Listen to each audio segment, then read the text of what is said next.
Hi, Mike here, and welcome to my channel Conspiracy Team. Now in this episode we'll be looking into one of the most extraordinary UFO encounters, the USS Nimitz Tic Tac Encounter. But before I get into this, I would just like to mention that this is my new conspiracy channel, so if you could just take the time to hit that subscribe button for me to help my channel grow, it would be gratefully appreciated. Right, let's get right into this. Now normally I would do my own take on this episode, but this is one episode that you really need to hear it from the Nimitz crew themselves. So here's their story right after this.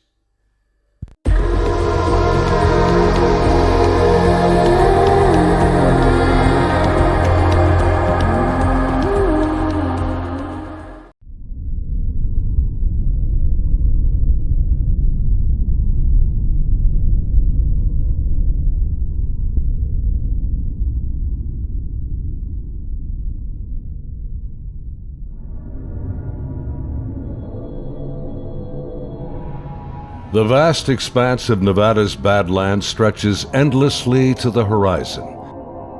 Hidden within these mountain strongholds are some of America's deepest and darkest secrets.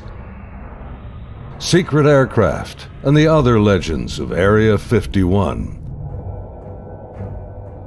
Among these sandstone canyons today, there's a new glimmer of truth. Shrouded in mystery, it's a story that demands to be told. These are the witnesses of one of America's most unusual UFO encounters in history. Navy veterans and a band of brothers that want you to know that what they witnessed is real. This is their story.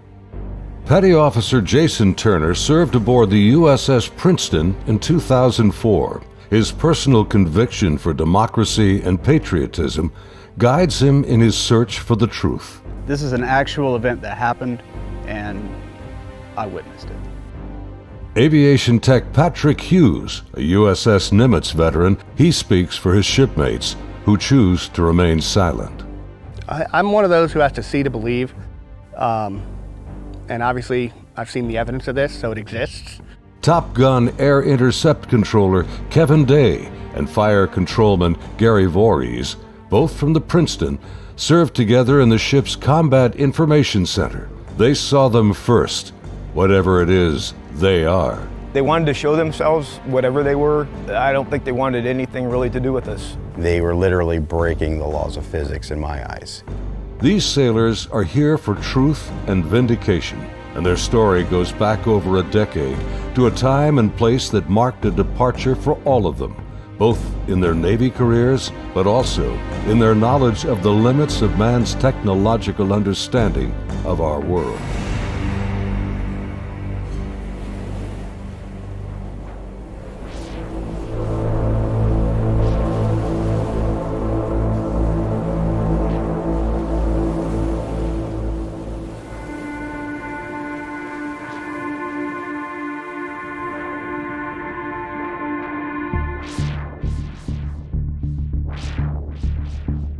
Looking out over the ocean toward the horizon, sun, sea, and sky form an endless vista, a never-ending cycle of tide, wind, and waves. Here, far from shore, strange events have unfolded. These stories stretch the boundaries of our imagination and challenge our beliefs. This is a true story of such events from the accounts of the sailors and naval aviators who experienced them. Professional military service members who want the world to know that what they encountered is real. Even more troubling, our military has no explanation. The answers seem to elude everyone, like reflections on the waves, yet they are out there.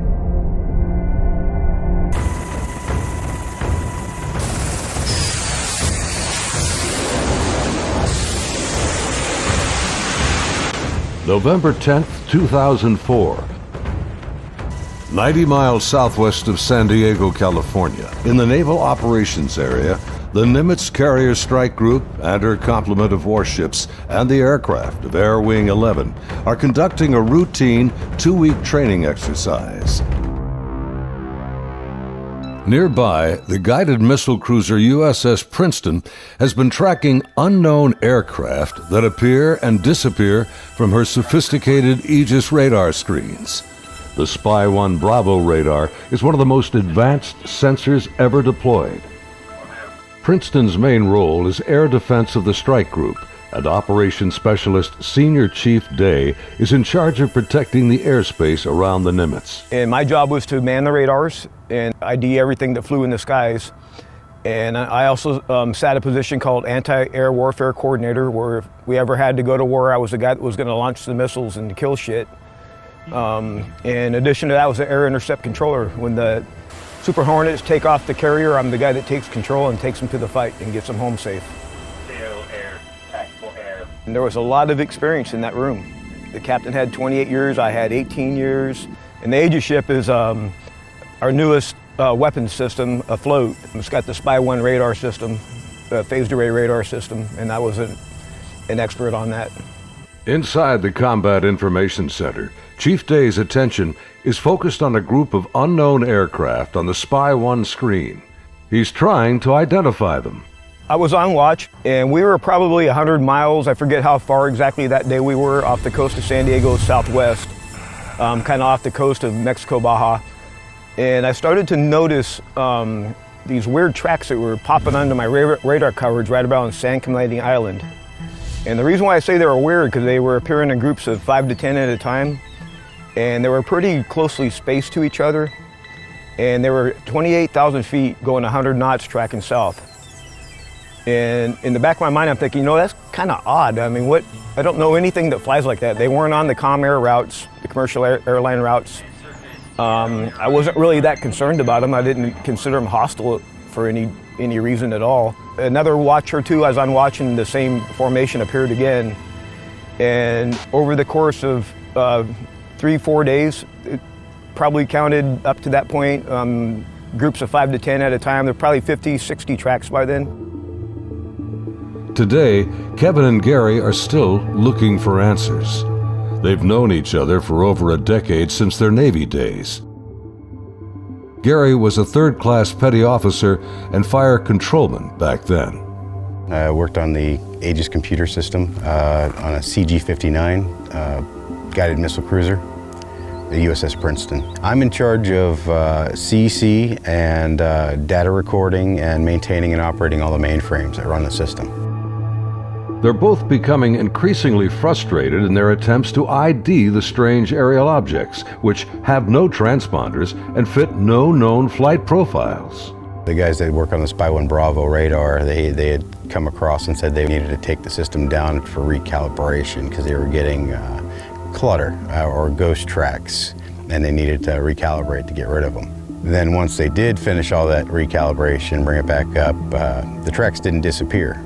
They were still there, but they were actually sharper and clearer. They were doing diagnostic tests on everything we had to make sure it was not a system malfunction. And it turned out that it wasn't. These were actually real objects. I had the highest spy track quality possible on these contacts. In this situation, I actually started recording on all 4 tapes at the same time. That way, it was a one continuous loop, and I was just replacing them as they were, becoming full. We failed utterly to identify these things. It didn't meet any of the parameters for anything that was known. In some cases, they seem to descend from space and then suddenly plunge to near sea level in seconds. Coupled with the unidentified nature of the craft and lack of clearance, these extreme flight observations are very troubling to the crew assigned to protect the carrier group from aerial threats. Sunday, November 14th, morning. The Nimitz deck crew is busy launching FA-18F Super Hornets, helicopters, and E-2 Hawkeye early warning planes. The mission? Simulated air defense, or ADEX training over the Pacific. The winds are calm, the skies are clear, a near perfect day for flying.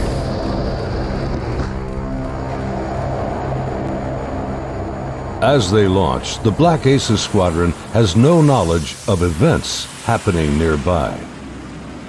In the back of my mind, that's when I determined I was going to become concerned about these objects, is we were getting ready to launch a whole bunch of aircraft in that same piece of sky. Fast Eagle climbs out to 20,000 feet and heads to the cap station about 40 miles south of the carrier.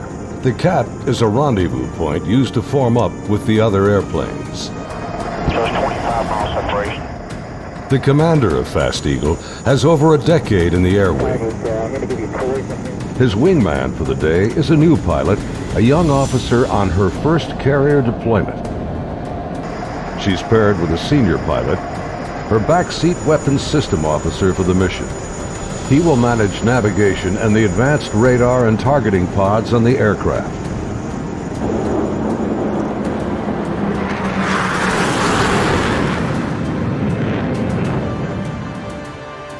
Overhead, an E-2 Hawkeye from the Wallbanger Squadron is on station directing the aircraft. Banger provides eye-in-the-sky command and control during carrier flight operations. Back in the Combat Information Center on Princeton, the mysterious objects are back. And today is the first time Senior Chief Day has jets in the air that can intercept the mysterious aircraft. Seeing these contacts, Captain Smith orders me to intercept one of them. So I went back to the console. I picked the closest one that was to us, and I had intended to let the Hawkeye do the intercept because they already had control. It was just easier. Day briefs the captain, and they agree to send the Hornets. The air intercept controller aboard Princeton, call sign Charlie, radios the Hawkeye and takes control of Fast Eagle. Banger, Charlie. Charlie, this is Banger, go ahead. Banger, Charlie. Do you hold unknown air contact, bra, 27048, 28,000 feet, bogey? Charlie, Banger, negative. Radar picture is clean. The E-2 radar operators have been frustrated in their attempts to get a radar return on the unknown aerial target that Princeton is tracking. Even with their 24-foot radar dish, they can't get a lock on the object. Banger, Charlie. Transfer Fast Eagle flight to Charlie Control, button 13. We have a real-world tasking for them. Charlie, Banger, roger. Fast Eagle, Charlie, stand by for real-world tasking. Charlie, Fast Eagle, send it.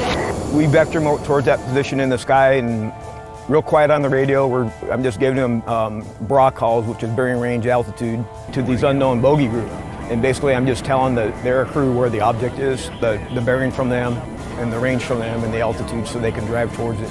Contact bra 27041, 20,000 feet, bogey, snap, 270, over. Roger, bearing 270, 41 miles. 100, go trail. 100. Say state. State 12,000 pounds. Clean, do you have it? I'm trying to get a track on it now. They sent link 16, but my radar picture is clean. The next radio call takes everyone by surprise. Fast Eagle 110, say loadout. 110, what's your weapons loadout? Yeah, the tactical action officer, the TAO, jumps on the radio. Her name was Lieutenant Elders, and she just point blank asked the Fast Eagle flight if they were carrying any type of weapons. And there was a stunned pause on the radio. Wings clean, Princeton. We just have CADAM training missiles, and they're not coming off the rail. We're in an exercise environment, and the last thing we wanted to do is start shooting stuff. Now the controllers have the pilot's undivided attention. Normally, the squadron doesn't carry live ordnance when training. What do you guys think that was about? What, about the loadout? I have no idea. Maybe it's drug runners or something. Yeah, it could be. Or a lost assassin out of SoCal. I don't like this.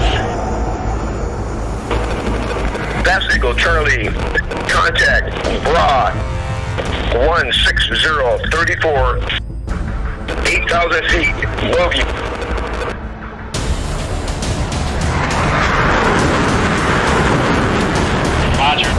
miles at 8,000. Committed. Your call. Continuing.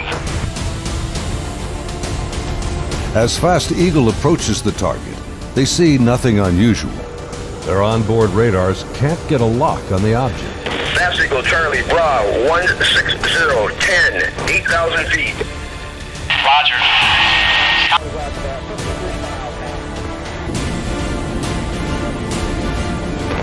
Fast Eagle Charlie, merge plot. Basically what the merge plot means on the radar, you got two objects in the same vertical piece of sky, so when I'm looking at the 2D display, it looks like a one radar blob now. Confirm the object appears stationary. I had it at 17.7. Showing, again, basically no airspeed on it. Hey, you guys seeing us? What is that?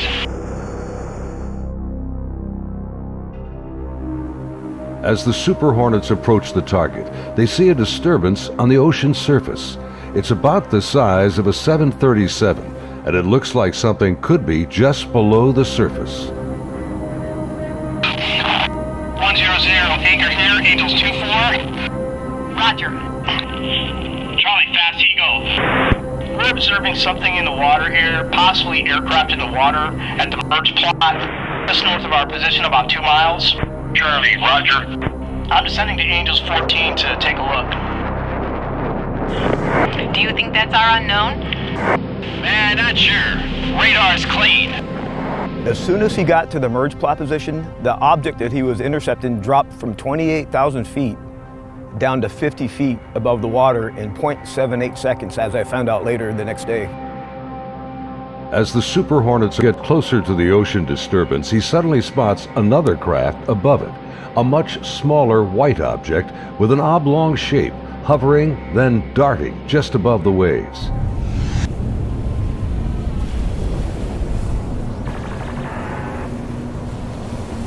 The object is moving around erratically, seemingly focused on the white water. The shape is similar to a tic-tac. It's smooth like porcelain. It's not an airplane.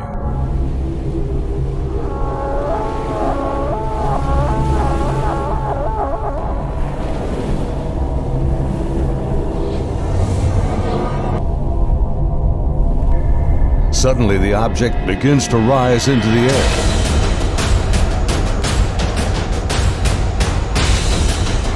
Hey, this thing just turned on my nose. It's coming up. 2 miles. The strange craft begins mirroring the turn rate of Fast Eagle. Charlie 1 Vulgate, 287, 2 miles, Angels 5. The object is now at his 3 o'clock position as he continues to turn with it. He's turning hard at 3,000 meters. We had the external communications in the speaker in combat so everyone could listen to it. And the next thing I hear in the radio going, oh my God, I'm engaged, I'm engaged. 1,000 meters, he's southwest, Angels 8.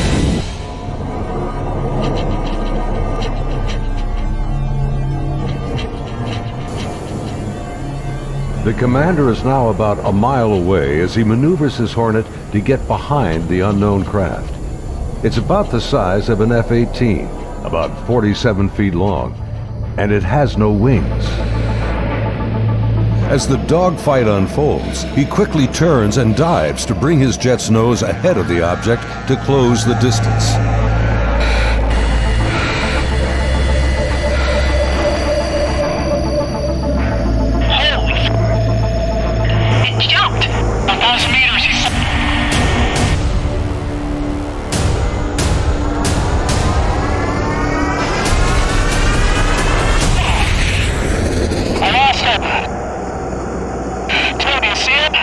Suddenly, the tic-tac rockets past. It's gone beyond the horizon in the blink of an eye. I saw it go 137. No tally. That didn't just happen. Say again. Fast Eagle Charlie, sir, you're not going to believe this, but the bogey group is now back at your cap station. Over.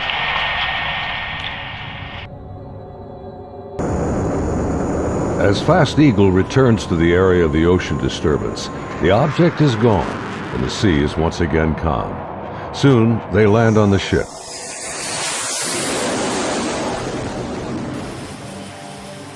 Back on board Banger, the flight crew has been listening to the radio transmissions from Fast Eagle The crew has been tracking the intercepts on their advanced display systems called the CEC.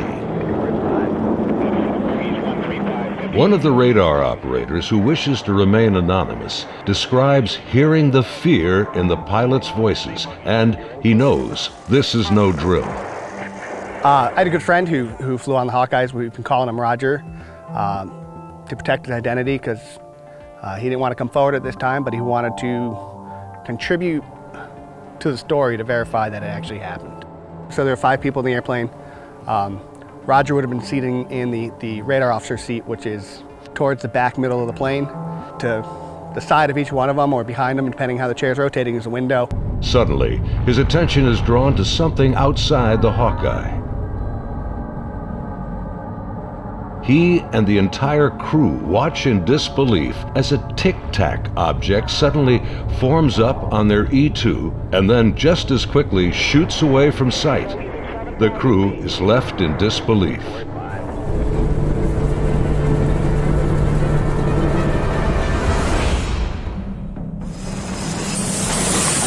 As Banger returns to the ship, the crew is shaken. The highly unusual events are troubling, but what happens next has haunted them to this day. U.S. Navy officers quickly arrive and escort the aircrew to a secure space on the ship. As the crewmen begin to take off their flight gear, an officer begins the debriefing by telling them this event did not happen, and they are given non-disclosure agreements to sign. They're warned to never discuss this event again. Again, we're preparing for the air defense exercise. Now we got all the squadrons launching off the carrier because they're all up going to do their functional check flights. Senior Chief Day watched in disbelief as the tic-tac UFOs reacted to the incoming fighter jets. All the objects in the sky, they all dropped out of the sky, from 28,000 feet down to 50 feet. Based on the Spy 1 Bravo radar system, the object descended at over 24,000 miles an hour. It was unbelievable, because normally what would happen if a normal aircraft did that? First of all, it would fly apart. It wouldn't be able to withstand the G-forces, and there would be multiple sonic booms. It would be boom, boom, boom, boom, boom, boom, boom, boom, boom, and this did not make any sonic booms. From what I observed, I saw that it went from, right around between 25 and 30,000 feet down to sea level and below sea level. Contact, tag number 042. Below sea level was confirmed to me by the actual sonar techs that were in combat, in communications with other techs that had said they had an active track on it under the water.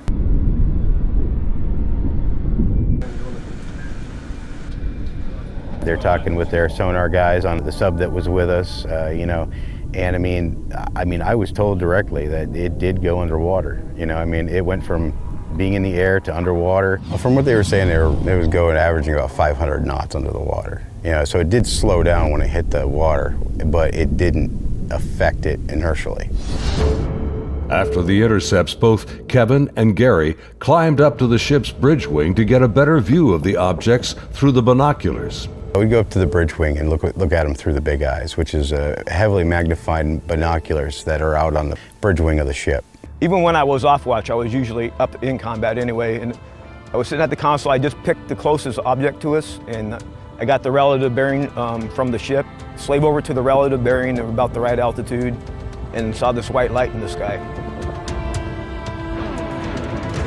The movements were smooth to erratic. They just moved from one point to another. It was always a very sharp and clean movement. It always felt like a constant speed, not like speeding up. Just it needed to go to that point, and it decided to do it at this speed. And then it would just go from nothing to the speed they were going to go, and then stop at the next point. Meanwhile, back on the Nimitz, aviation tech Patrick Hughes is working to secure the classified data recorders from the Hawkeye that encountered the tic-tac. We pull out their hard drives. We call them RMCs. We call them bricks because they physically heavy like a brick. But they contain the software to run the airplane. And they also record a lot of the data that the aircrew sees during the flight. So we take the removable stuff, we take it out, we go downstairs, back to our shop. Patrick's job involves tracking the chain of custody of the hard drives. Then we open up the safe, put them in the safe. We've got tracking sheets so we know what RMCs are on what airplane. We know who signed them out, who put them in the airplane, who took them out of the airplane. As he gets ready to wrap up the mission, there's a knock on the door. Our commanding officer's there, two other guys in flight suits, who I'm assuming were Air Force officers, because pretty sure that's the insignia they had on. But they were not on the ship earlier. I did not see them come on the ship, so I'm not sure how they got there. But the skipper basically said, I need the bricks off the flight. We opened the safe, we put them in the bags. He took them, he took his two anonymous officers and left. The officers, with the classified hard drives in hand, soon board an HS-60 Seahawk helicopter and leave Nimitz.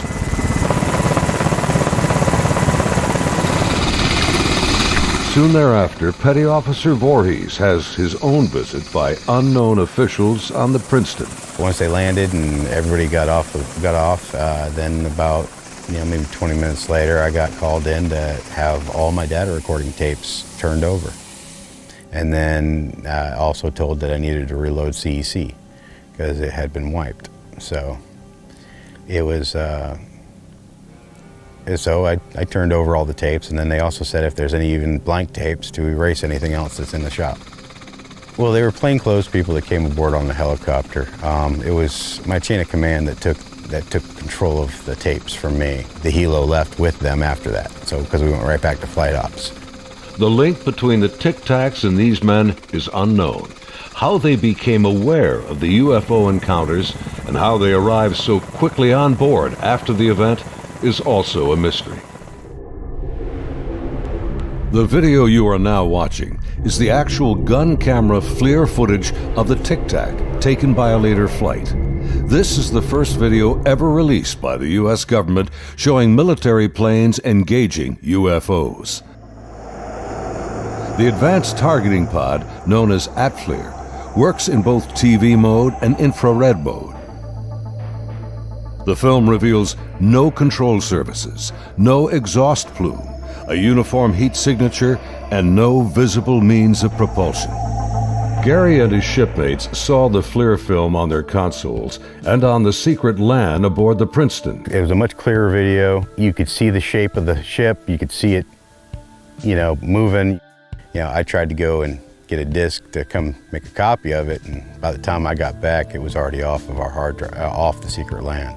No access to it whatsoever. Petty Officer Jason Turner also saw a much higher resolution version of the FLIR film showing strange appendages extending from the object. But it did have some protruding at the bottom of it. I couldn't tell if they were curled back or straight down. Jason says the video was approximately 10 minutes in length and much longer than the video that has been released. I saw this video playing and I'd ask him, is this what we're training, or what's part of this training that we're going through? And he said, no, this is real life. And when I saw it, it was a very clear image, a very clear video, and this thing was going berserk, like making turns, like it's incredible. The amount of G-forces that it would put on a human that this thing was doing. The jets were like trying to trail this thing, and it would just run off and leave them. It would just poof, gone, and then it would come back, and then you would see it, and then it made a maneuver, like they were chasing it straight on. It was going with them. This thing stopped, turned, and just phew, gone. That's the only way to describe what it looked like. Dude, this is a fucking drone, bro. There's a whole fleet of them. Look on the ASA. My gosh. Just 11 years later, fighter jets from USS Roosevelt filmed this anomalous object in 2015. Well, if there's look at this thing. It's rotating. Like the Nimitz encounter, they too were conducting routine training when fleets of UFOs were encountered by the pilots. The Nimitz encounters remained cloaked secrecy for over 13 years. The first-hand testimony about UFO sightings is practically unheard of from military service members. Thanks to the brave and honest accounts of the sailors and naval aviators who have come forward to relate their experiences, and of the remarkable videos they filmed that day, the silence has been broken. I dealt with this all on my own for many, many years, and it was not a very pleasant journey to go through, because no one really believes you. But now things have changed, and anyone out there that's struggling with this and wants to reach out, there is now a group that you can reach out to and get help and support and vindication. It's honestly been a little relieving to be able to actually talk about it and how important that event really was, and not just keep blowing it off. There's people out here that really need to know and want to know, and you have the support of me and Kevin and my other shipmates that have come forward and decided to talk about it. My role is to describe the story and convince people that yes, this event really happened and these objects were really real, but what they are, I have no idea. It is something. I want to know what it is. That's the whole reason I chose to come forward to contribute to the story, because there is a story here, there is more information here. And the more of us that talk about it, the better chance of the full story coming together. And it's vindication for us that other people are looking into it, and we finally tell our story and people listen. If you need to get a hold of us or would like to talk to any of us, Kevin, me, or any of the other guys that have come forward, there'll be an email address at the end of this video that you can contact them and they can get a hold of us. If you or someone you know has witnessed unknown objects from military ships or planes, please contact us at the address on your screen. You can remain anonymous. As we strive to understand these encounters and come to terms with what they mean, there's something far beyond the horizon and the limits of our comprehension waiting for all of us.